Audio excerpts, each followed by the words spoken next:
atau dia bab 100, kabar bahagia. Ucapan Nani membuat Giwang bingung.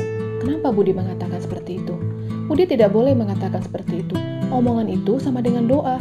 Budi takut, Wang. Ibunya Paijo menyumpahi Yayu. Dia bilang semoga Yayu mandul seperti anaknya.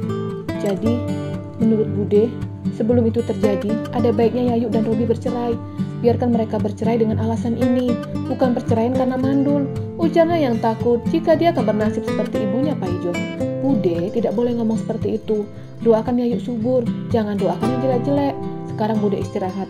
Aku tahu Bude stres, makanya omongan Bude seperti ini. Ujar Yayu dan meninggalkan Nani sendirian di kamar. 2 minggu kemudian.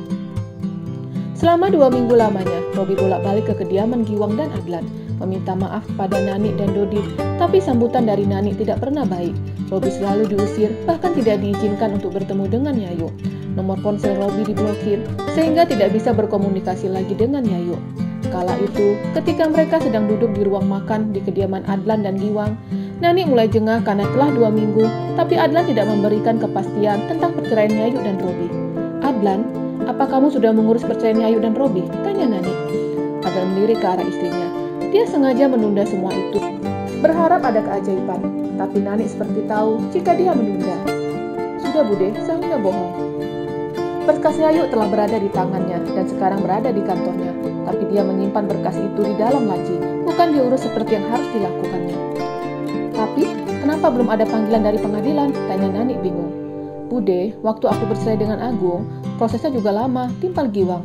Proses perceraianmu lama karena Agung tidak menemukanmu. Tapi alamat yang diterakan alamat di sini. Seharusnya sudah ada panggilan dari pengadilan. Ujar Nani sembari menatap Adlan dan Giwang. Atau jangan-jangan kamu tidak memproses itu, tebak Nani. Adlan hanya bungkam. Dia mengacuhkan ucapan Nani, dan itu membuat Dodit kesal. Berikan berkas Yayu, biar aku mencari pengacara lain, ujar Dodit. Berkasnya sudah masuk, kita tinggal tunggu saja, saud Adlan bohong. Selama 2 minggu, Robi hanya berdiam diri di lantai atas. Dia tidak melakukan tugasnya sebagai seorang chef, dan juga tidak menjalankan bisnis orang tuanya. Dia duduk sembari menatap foto pernikahan mereka. Penampilannya terlihat sangat kacau dengan brewok yang mulai tumbuh di sekitar pipinya. Ibu Andin memasuki restoran Zero, melewati pengunjung restoran, menuju bagian dalam restoran. Di mana Robi? Tanya Ibu Andin kepada seorang pelayan. Chef Robi ada di kediamannya. Pelayan menunjuk ke lantai atas. Wanita parubaya itu segera menaiki anak tangga dan menuju kediaman anaknya.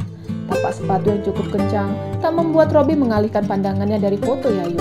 Robi, Ibu Andin berdiri di depan anaknya, menatap anaknya sembari menggelengkan kepala. Robi, panggilnya lagi. Robi mengangkat kepalanya dan menatap orang tuanya. Kamu sangat kacau, kamu sangat tidak terurus. Ada apa, Mi? Tanyanya lalu tatapannya kembali menatap ke arah foto Yayu. Kamu harus bersiap, hari ini ada rapat dengan anggota dewan. Aku tidak mau mengurusi bisnis Mami. Yang aku mau hanya Yayu. Iya Robi, Mami tahu. Tapi sampai 2 minggu lamanya, kamu tidak mendapatkan jawaban dari mereka. Kamu harus bangkit, tidak boleh seperti ini terus. Biarkan aku seperti ini. Saud Robi lalu beranjak dari sofa dan berjalan menuju kamar. Tiba-tiba dia terjatuh. Robi, teriak Ibu Andin, lalu menghampiri anaknya yang telah pingsan. Tolong, teriaknya. Pelayan dan koki yang ada di dapur segera naik ke lantai atas. Kenapa Nyonya? Tanya seorang koki. Robi pingsan, bawa dia ke mobil, titahnya. Koki dan beberapa pelayan pria segera membawa Robi ke mobil. Mereka melewati pintu samping untuk menuju ke tempat parkir. Selama dalam perjalanan menuju rumah sakit, Ibu Andin terus menangis. Anak satu-satunya yang sangat diharapkan sekarang lemah tidak berdaya. Kehadirannya ke restoran Zero karena mendapatkan kabar dari asisten koki kalau Robi selama 2 minggu tidak makan. Dia hanya minum air putih, dan sekarang apa yang ditakutkannya terjadi. Anaknya ambruk. Aku harus menghubungi Adlan. Gumam Ibu Andin lalu menekan nomor keponakannya. Kala itu Adlan masih menikmati sarapan pagi. Permisi, ujar Adlan meninggalkan Dodit yang terus mendesaknya untuk memberikan berkas-berkas Yayu. Ya Tante, Robi masuk rumah sakit. Tante harap kamu mengatakan ini ke Yayu. Apa dia masih tidak makan? Tanya Adlan yang tahu kabar itu. Dia pernah mengunjungi sepupunya yang badannya mulai menyusut karena tidak mengkonsumsi apapun. Iya, sepertinya karena itu. Sampaikan kepada Yayu, kalau perlu bawa Yayu ke sini tanpa sepengetahuan ibunya. Setelah itu panggilan tertutup. Adlan kembali duduk di kursi makan yang tadi didudukinya. Dia menatap Nani dan Dodit. Ada apa? Tanya Giwang. Robi masuk rumah sakit. Apa?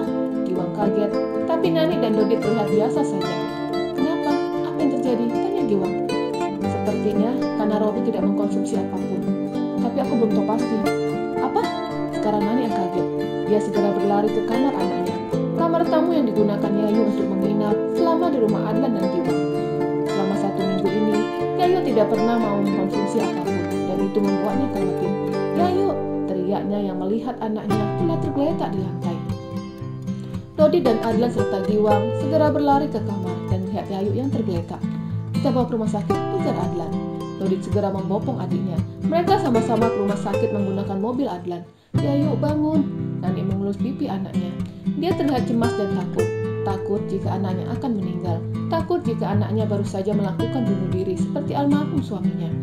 Sampailah mereka di rumah sakit yang sama dengan Robi. Yayu dibawa ke IGD dan langsung dilakukan pemeriksaan. Sedangkan Robi telah berada di ruang perawatan. Apa yang terjadi? Tanya dokter. Anak saya seminggu ini tidak mau makan. Dia menolak untuk makan, hanya minum dan buah. Setelah itu tidak mau. Dan tadi saya menemukan dia pingsan. Jelas Nani. Lalu dokter mulai menghubungi pihak lab untuk mengambil bagian-bagian yang dibutuhkan selama proses pemeriksaan. Hasil pemeriksaan kurang lebih 1 jam. Dan untuk sementara, pasien kami rawat di sini. Jelas dokter. Memangnya apa yang terjadi dok? Tanya Dodit. Minimnya glukosa membuat pasien tak mampu menopang tubuhnya. Jadi saran saya, apapun itu, setelah ini paksa pasien untuk memakan sesuatu. Jangan hanya air putih, jelas dokter.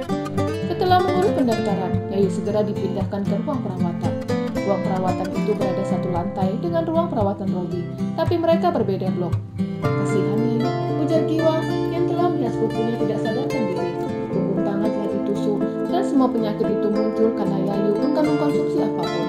Sementara itu di kamar yang berbeda, Ibu Andin menatap anaknya dengan tatapan nanar. Bagaimana keadaan Robi? Tanya Adlan yang kala itu telah berada di ruang perawatan Robi. Adlan, cepat sekali kamu sampai, tanya Ibu Andin bingung. Yayu masuk rumah sakit. Bapak, kenapa bisa seperti itu? Apa yang terjadi? Ibu Andin cemas.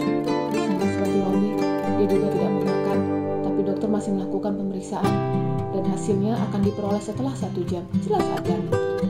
Jangan katakan apapun pada Robi kalau istrinya masuk rumah sakit. Tante tidak mau dia sakit, larangnya. Baik Tante. Nani terus menangis. Anaknya masih belum sadarkan diri. Begitupun hasil lab juga belum keluar dan itu membuatnya benar-benar takut. Bu, sepertinya biarkan Yayu dan Robi bersama, ujar Dodit. Apa kamu bilang? Nani langsung menoleh ke arah anaknya. Bu, Yayu seperti ini karena kita jauhkan dari suaminya. Aku takut kalau dia dan Robi benar-benar berpisah. Mungkin bukan hanya pingsan yang kita temukan, tapi nyawa yang melayang. Jelas Dodit yang takut adiknya bunuh diri. Seketika itu Nani semakin cemas. Ucapan anaknya membuatnya terbayang-bayang akan sosok suaminya yang dulunya bersimbah darah. Apa yang dikatakan Dodit benar. Jangan sampai kita menyesal. Robi dan ibunya sudah meminta maaf. Tinggal Bude memaafkan mereka. Kasihan Yayu dan Robi. Jika Bude sayang dengan Yayu, biarkan dia kembali dengan suaminya. Nani masih diam. Dia menatap anaknya semakin kurus. Kemarin tubuh anaknya mulai berisi. Tapi setelah 1 minggu ini, tulang leher anaknya kembali terlihat. Bagaimana Bu? Tanya Dodit. Nani hanya diam. Ada rasa ketakutan sendiri dalam hidupnya. Anaknya bunuh diri, atau anaknya akan benar-benar dicerai ketika anaknya nantinya mandul. Dan pada saat itu dokter datang ke ruangan itu. Selamat siang Ibu Yayu. Iya dok, kami keluarganya. Sahut Giwang dan Dodit serta Ibu Andin. Hasil lab sudah keluar. Jadi seperti hasil pemeriksaan, pasien sedang mengandung. Apa? Semuanya terkejut. Anak saya tidak mau makan. Kami pikir karena ada sesuatu, ujar Nani. Pasien tidak mau makan, kemungkinan karena hormon yang menolak itu semua. Tapi sebaiknya tetap paksa makan, agar janin yang ada di dalam rahimnya tidak kekurangan gizi, jelas dokter. Yayu hamil, teriak Nani senang. Begitupun Giwang dan Dodit ikut terharu ketika mendengar itu. Berapa nomor Robi? Tanya Nani.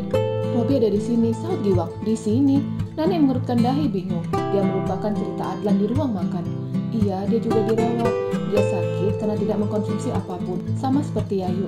Jelas Giwang yang sudah mendengar cerita itu dari suaminya. Dan dia mengulang kembali cerita itu.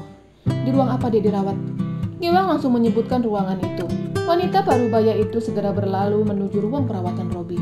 Dia menyusuri koridor rumah sakit dan berhenti pada 1 nomor yang disebutkan Giwang. Mengetuk pintu, lalu membuka pintu itu dengan cepat. Ibu Andin dan Adlan menoleh ke arahnya. Nani? Ibu Andin langsung menghampiri besannya. Maaf Andin, ujar ujarnya dan langsung menyalami besannya. Iya nih, aku juga minta maaf, saut Ibu Andin dan mereka saling berpelukan.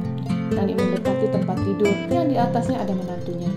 Robi, maafkan Ibu, sesalnya. Ibu harap kamu cepat sadar, Yayu membutuhkanmu, Yayu menunggumu. Mendengar nama Yayu disebut membuat tangan Robi sontak bergerak. Lalu dia mengejapkan matanya dan pandangannya terasa kabur dan menoleh ke samping terlihat mertuanya. Di mana aku? Tanyanya bingung. Kamu di rumah sakit, saut mamanya. Ibu, di mana Yayu? Tanyanya dan berusaha untuk bangun. Yayu ada di sini. Aku ingin bertemu dengannya. Robi berusaha untuk bangun, tapi Nani langsung menyerahkan satu kertas ke Robi. Apa ini, Bu? Tanyanya cemas. Cemas jika yang diberikan Nani adalah surat dari pengadilan. Baca, Robi. Robi membaca tulisan yang ada di kertas itu, tapi pandangannya serasa berbayang. Kepalaku sakit, katakan saja apa ini? Tanyanya sembari menunjuk kertas yang ada di tangannya. Ibu Andin langsung mengambil kertas itu dari tangan anaknya dan membaca dengan seksama. Robi, ujarnya dengan wajah berbinar. Ada apa, Mi? Robi bingung. Yayu hamil. Apa? Sontak Robi terkejut. Istriku hamil? Tanyanya sembari menatap mertuanya. Iya, Robi, dia sekarang dirawat karena tidak mengkonsumsi apapun seperti kamu. Di mana dia sekarang? Bawa aku ke sana. Robi, kamu masih sakit, ujar Nani yang khawatir dengan kesehatan menantunya. Bu, ini adalah kabar yang aku tunggu-tunggu. Aku tidak bisa menunda lagi. Aku ingin melihat istriku, desaknya. Akhirnya kedua wanita parubaya itu setuju. Mereka meminta perawat untuk meminjamkan kursi roda. Lalu Adan mendorong kursi roda itu menuju ruang perawatan Yayu. Adan meletakkan kursi roda di samping tempat tidur. Lalu Robi menyentuh tangan istrinya yang kecil. Yayu sayang, Mas di sini. Bangun sayang, ujarnya pelan. Lebih baik kita tinggalkan mereka, ujar Adnan. Semua meninggalkan ruangan itu, memberikan privasi untuk pasangan pengantin baru itu. Yayu, bangun, ujarnya pelan, sembari terus menggenggam jemari istrinya. Mas sangat mencintaimu, ujarnya pelan, lalu jemari Yayu memberikan respon. Lalu dia mengejapkan matanya dan tatapannya langsung menatap sosok suaminya. Ini mimpi, gumamnya sembari menutup matanya kembali. Dia tidak percaya jika Robi ada di depannya. Yuk, ini bukan mimpi. Mas ada di sini bersama denganmu. Suara itu membuatnya membuka matanya kembali. Dia menatap suaminya, lalu menyentuh pipi suaminya. Apa benar ini, Mas? Tanyanya ragu. Iya, sayang. Mas Robi, tangis Yayu pecah. Robi langsung bangun dari kursi roda dan memeluk istrinya. Aku mencintaimu, Mas. Mas juga sangat mencintaimu dan anak kita. Anak? Yayu melepaskan pelukannya, lalu menatap suaminya dengan penuh kebingungan. Iya, Yuk. Ini hasil pemeriksaan hari ini. Di sini disebutkan kamu sedang mengandung. Robi menunjuk hasil lab itu ke Yayu. Yayu membaca hasil lab itu dan air matanya kembali menetes. Aku hamil? Aku akan menjadi seorang ibu? Tanyanya. Iya sayang, kamu akan menjadi seorang ibu dan Mas akan menjadi seorang ayah, saut suaminya. Akhirnya Robi dan Yayu bersatu kembali. Mereka menjadi pasangan yang berbahagia. Begitupun Bobby dan Siti telah lebih dulu berbahagia. Mereka mendapatkan kepercayaan dari Sang Kuasa untuk menjadi seorang ibu dan bapak. Anugerah yang sangat diimpikan untuk semua pasangan yang baru membina rumah tangga. Dan itu diberikan kepada dua pasangan itu. Tamat. Terima kasih untuk semuanya. Novel Dia atau Dia telah tamat dan akan dilanjutkan dengan novel Hope 2 yang juga tayang di YouTube. Untuk informasi tayang akan diinfo di Instagram author Anita_Rahman83. Dan kemungkinan Hope 2 akan tayang seminggu sekali dengan durasi yang panjang. Dan untuk novel Terjerat Pesona Mafia Season 2 akan rilis insya Allah tanggal 1 Juni 2022 hanya di Vizu. Terima kasih semuanya.